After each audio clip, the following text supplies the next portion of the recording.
Salutations everyone, this is Razor giving you guys a Smash video talking about Melee for 2018. We're a couple tournaments in, we have the new rankings since a few weeks ago, and there's really a lot to talk about in such an old game. I mean, first off, we gotta talk about Hungrybox, the #1 player in the world now. He finally took the top spot.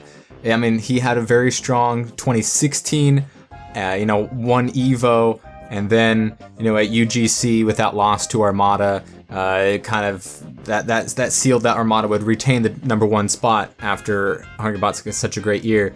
And 2017 didn't start off with the best start for Hungrybox. He had a broken finger. He went to Genesis and just he persevered. He just went on to just win, and he won 10 majors. My man won 10 majors. That is crazy, even in a game where, the Five Gods and Leffen are the only ones who win all of these tournaments, and some people have some streaks, and, over the years, certain players have been dominant for certain stretches of time. That's still super impressive for one player to win 10 majors in a season in Melee, and that's absolutely crazy with the amount of talent that even still to this day continues to pour into this game. And he won when it mattered the most. He didn't take Evo, that was still Armada's, but the clutch box was in true effect in 2017. And he had some of the biggest wins of the year all to himself. He won DreamHack Austin, Shine, Big House 7 is when he put himself on top, and then GTX put the stamp on it, taking out Armada once again. And he's finally #1 in the world. And from August all the way to the end, he didn't drop a single tournament and was on one hell of a roll. And, looks like he was on track, at Genesis to continue that, but then Plup, my man Plup, the new God Slayer, who proved at the end of 2017 that he can beat everybody, did just that once again at Genesis, taking out Mango and Armada and Hungrybox twice. So, huge props to Plup, but Hungrybox is standing on top of the mountain. He just won a tournament this past weekend, got a big old cup of noodles, and because he was sick, so, he's like Michael Jordan, he's better with the flu, much like when he was sick and injured throughout 2017. And he took so many huge wins, getting those key victories over Armada, who wasn't in as many tournaments, and I think will be in even less tournaments this year, based off of what he has said about travel and focusing on different things and how certain tournaments are run. He's not super happy about, and he really likes playing doubles with his brother, and if there isn't doubles, then that kind of factors into whether he goes or not. But obviously, I think when it comes to the super majors, starting off with Genesis, he's going to be at most, if not all of them, and is still going to be a force to be reckoned with, even though now Hungrybox put him down to #2. Armada still had a lot of big wins. He won Genesis 4, and he won Evo, and then a lot of second places to Hungrybox. He showed that he can still be beaten by people that aren't Hungrybox. He lost a couple times to Mango. Mewtwo King took a tournament that Armada was at for the first time in a long time, and beat Armada in that tournament. But Armada was, still super stable. He's not going to be one to be upset very often, but he did have a few losses this year that had not happened before. I mean, sure, he had consecutive losses to Hungrybox, always competitive against his countryman Leffen, and, going against grand finals against Mango at Genesis, as always. Barely beating Mewtwo King. Remember that? He barely beat Mewtwo King 3-2 at Genesis. That stock being just so close to like a frame away from losing it, and he still had a huge year. But Hungrybox just proved time and time again that he was the better player, and that he deserved to be #1 for this year. And Armada lost to Plup for the first time, and just a couple weeks ago he lost to him again. And I mean, it was 3-1 the first time he had lost to a Sheik in 7 years, and this time he got 3-0'd by Plup at Genesis against the Sheik again. So I mean, Plup is obviously on the rise. We'll get to him, but Armada solidly, easily number 2. And then in third place we have Mango. He took a couple of tournaments. He got Super Smash Con and Royal Flush. Obviously lost to Leffen at Genesis and Evo as well. You know, Mango had a bit of an up and down year. He was the first one to have big problems against Chudat, and then those problems started becoming Mewtwo King's problems. But Chudat took him out in like 3 consecutive times, I think. And, you know, he was, you know, missing out against a couple of people, but, you know, Plup was beating him.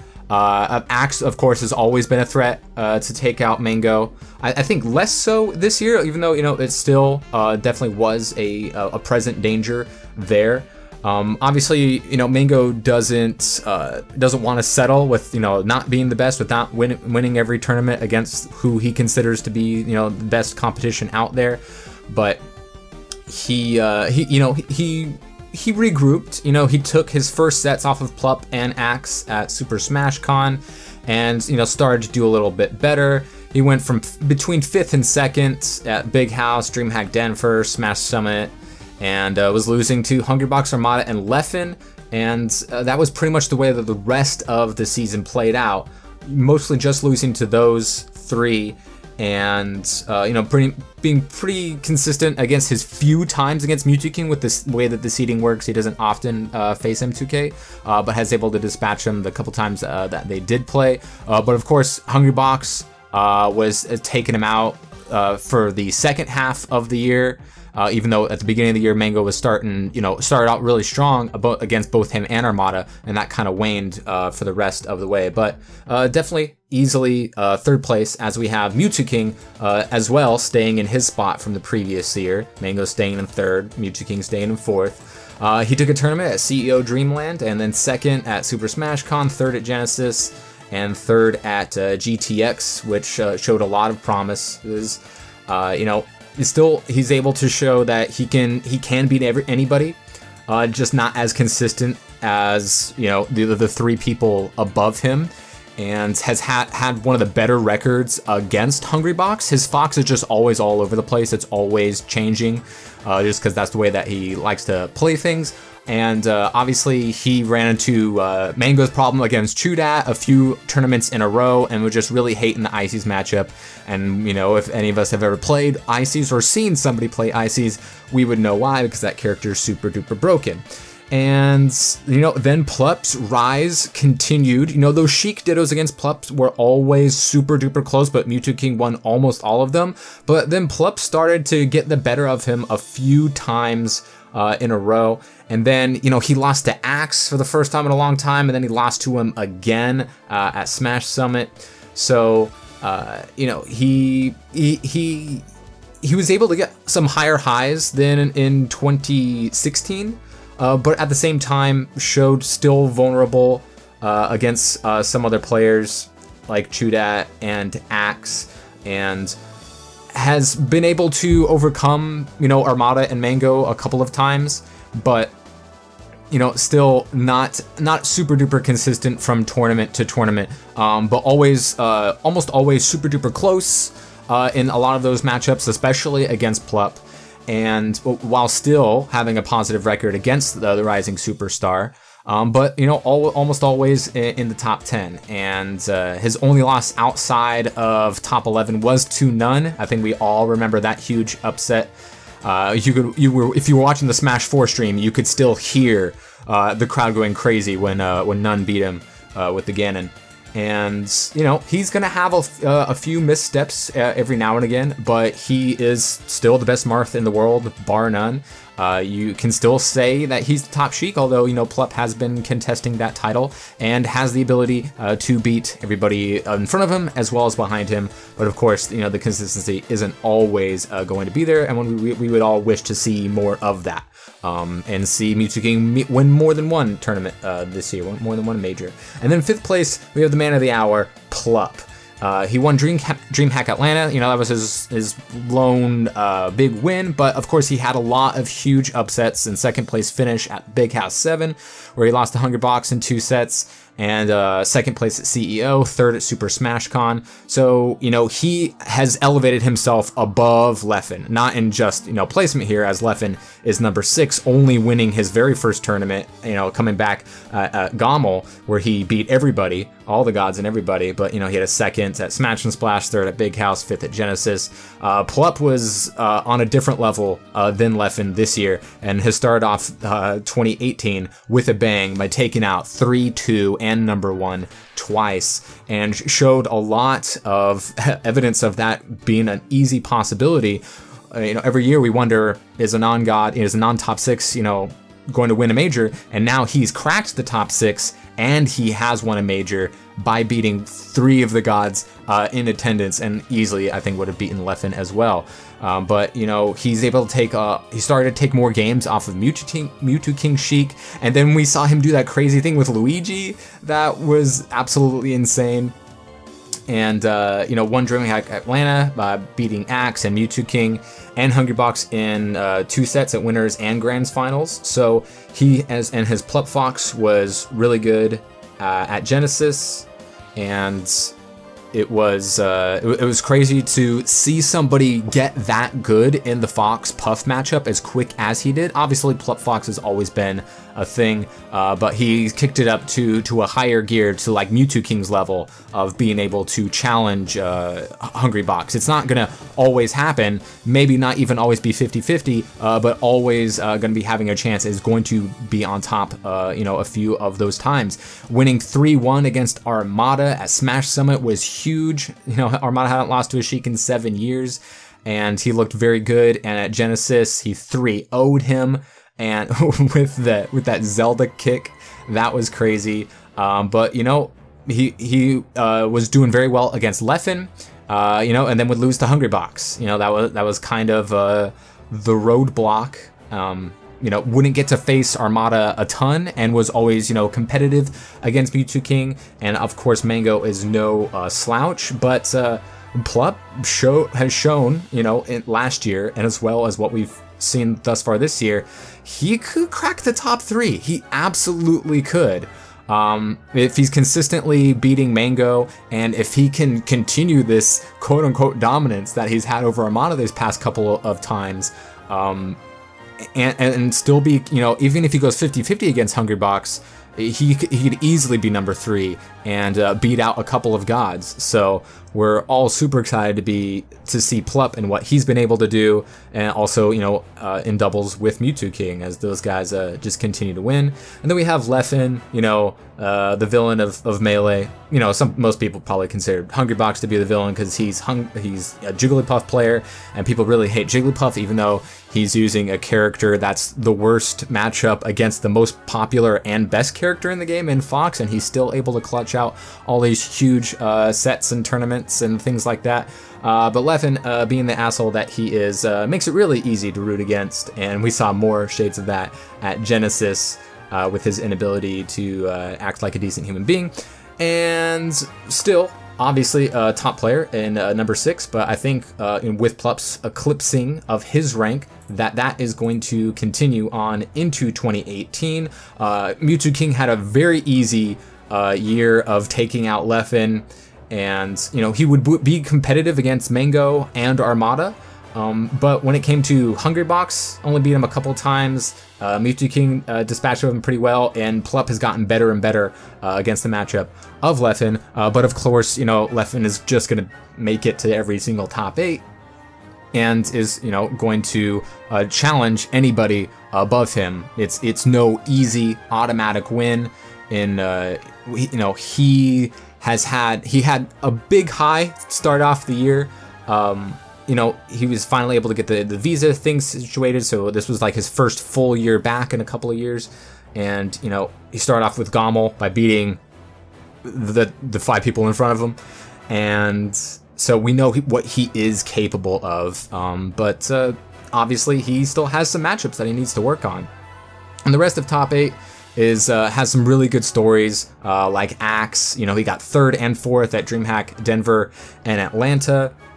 He had some big wins against Mewtwo King that he just wasn't able to do thus far. Obviously, still hasn't come very close to beating Hungrybox. That's a super difficult matchup for him. Even though we saw the Toon Link get a little bit better as the year went on, he's didn't try the Falco as much against him, but didn't miss a top 8 until CEO Dreamland, where he was 9th. So super duper consistent, always a threat against SFAT, and is now a thing that Mewtwo King really has to concentrate on, because they meet in bracket all the time. And defeated him twice at Smash Summit 5 and took 5th place there, and has been able to beat anybody below him as well. And he still can't beat Hungrybox or Armada, but that doesn't mean the dude's not a threat and something that nobody can practice against, because he's the only Pikachu in the top 100, and my man's number 7. And then at 8th we have Wizzy. He had those huge wins over Hungrybox. That was crazy. Big wins against Mewtwo King, 2 people that he had a lot of trouble defeating, and also became super duper close to beating Armada in 5-game set at Smash Summon 5, and came super close to beating his demon Mango at What the Fox. That was a 5-game set as well. So Wizzy stepped it up on another level. He moved up 4 spots to crack into the top 10. Not only that, but as number 8. And then at 9th we have SFAT, who started off pretty well, and then just kind of fell off. His biggest result being losing to Mewtwo King at CEO Dreamland, but he was able to beat Mewtwo King, send him to losers in the tournament before. 3rd at Full Bloom 3, 4th at GTX, 7th at EVO. He finally got over that hurdle of being a Fox that can beat Hungrybox, and was very competitive against other players. Just has kind of lost a little bit of that luster. I'm not gonna say that it's on the same level of what we saw Westballs go through these past couple of years, where he was a top 10 player and now he's 18. SFAT didn't have that big of a drop, but he put himself into a different tier level, a different echelon, better than any of the other Foxes below him, and has won sets off of every top 10 player that he has faced this year, except for Wizzy and Mango. So definitely nothing to sleep on. Hungrybox needed 5 games to beat him this past weekend, so he's still a threat. He can definitely still be in more winners finals and grand finals this year if he keeps it up. And we have S2J going up 6 spots to claim the 10th spot. He had that 3rd place finish at Shine. That was crazy. He had that super duper close set against Armada where he was up big, and Armada pulled it out against him. He had to take out the Fox in order to do it. So, I mean, that was a huge thing in that of itself. And, he'll lose to Axe and, other players, but, has had much closer sets against Mango and Armada than he had in the past. And finally took his first set over Mewtwo King of the year at Shine, so that was crazy. And then he lost to Mango, so that's how he got his 3rd place finish. But was more consistent against the people below him, like Amsa or Swedish or Lucky. So it was really cool to see what S2J was able to do, and had a strong finish to the end of the year as well, getting super duper close sets, and even against Wizzy, the other Falcon player that is above him. And Hungrybox is still something that S2J hasn't been able to, climb against. He lost 5 times to him in that matchup, so hasn't been able to replicate Wizzy's success in that fashion, but is, still earned his place in the top 10. And then we have some people that fell off. Chudat had a lot of wins against Mango and Mewtwo King, but not so much outside of that, and then kind of, tailored off and has been doing more commentating recently. Drugged Fox had a huge step up. He definitely went up a tier when it came to those like middle of the road Fox players, definitely going over Lucky and Crush.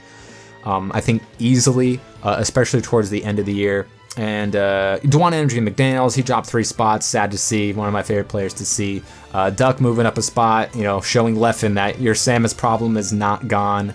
And a bunch of other people that we could be talking about. But definitely super exciting to see Melee in 2018, where nothing's guaranteed. Plup can beat everybody. Mewtwo King can still win a tournament. Hungrybox is still going to beat almost everybody, but not every time. You know, maybe Mango beats him, maybe Mewtwo King beats him, maybe Armada gets a win against him again, and maybe Wizzy can come and be the new Plup and take it over everybody else. But yeah, definitely exciting stuff to see, especially to see what Plup is going to do.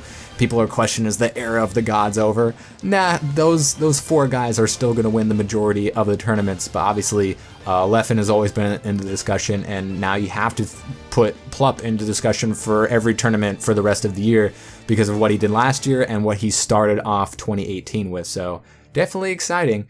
And Hungrybox #1, gotta defend.